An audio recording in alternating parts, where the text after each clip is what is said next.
I teach students arts and crafts on a Wednesday afternoon here as a volunteer, and I absolutely love it. But we had a young lady, and because I haven't got permission to give you her name, I'm not going to say it, obviously, but she had severe physical disabilities, and when she first came to us, it was very difficult to get a word out of her. She progressed so much that it was difficult to shut her up, which was great. But not only that, it gave her the confidence to go on to do further training. Unfortunately, that training is on a Wednesday. But she wouldn't have done that when she first came to us. And I think that's one of the really important things where we've made a difference, where arts and crafts made a difference to someone. If you can give someone that little bit of confidence that they can go out and be with everybody else, not worry about the fact that they've got a disability, then you've actually achieved something.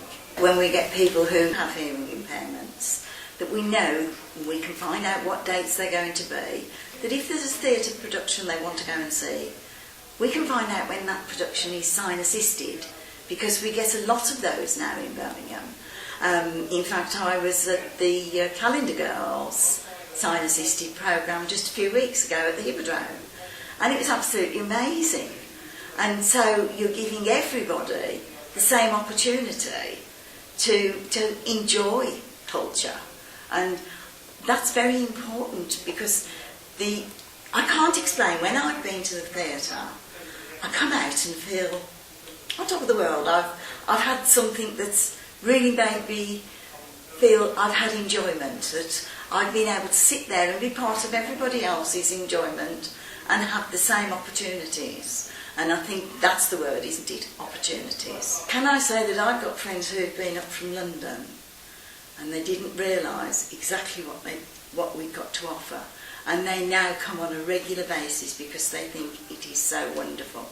So we've got someone from probably one of the, well, it is the capital city, isn't it? And it's supposed to have the most advantages there, the most things you can go and see. But these friends of mine come up now at least once a fortnight because they think we've got so much to offer. And that, saying that, then if we get other people who are going to come in, I think that's going to happen.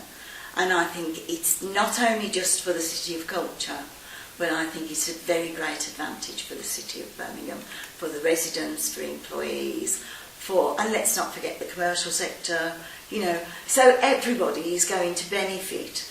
But the people who are going to come in and see things, I think, are going to benefit more, because they're going to be so surprised with what we've got to offer.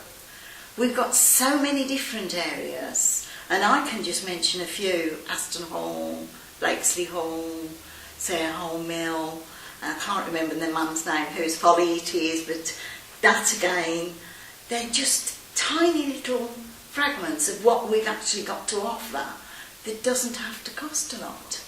That someone can actually, if they can't get into the city centre, they can go locally.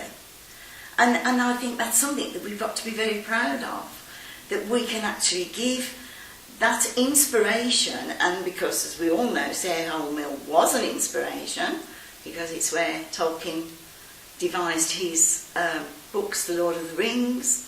So who knows what it inspires other people, maybe to paint or to write a poem. It's so important that those things are there and available. Maybe another section that we don't ever often think about is Tyseley Railway Museum. Again, it's another interest that people have got that you don't think about, but people actually go and enjoy that facility. If those facilities weren't there, then I don't see how we could be a city of culture. We've got such a lot to offer. More than anyone, you can talk about museums, art galleries, libraries, and as I've already mentioned, sort of places of interest. But also where you can actually come into the city, the memorial gardens, around the Hall of Memory.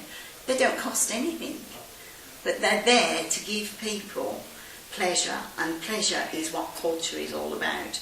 Because if you haven't got any pleasure in life, then there is no culture.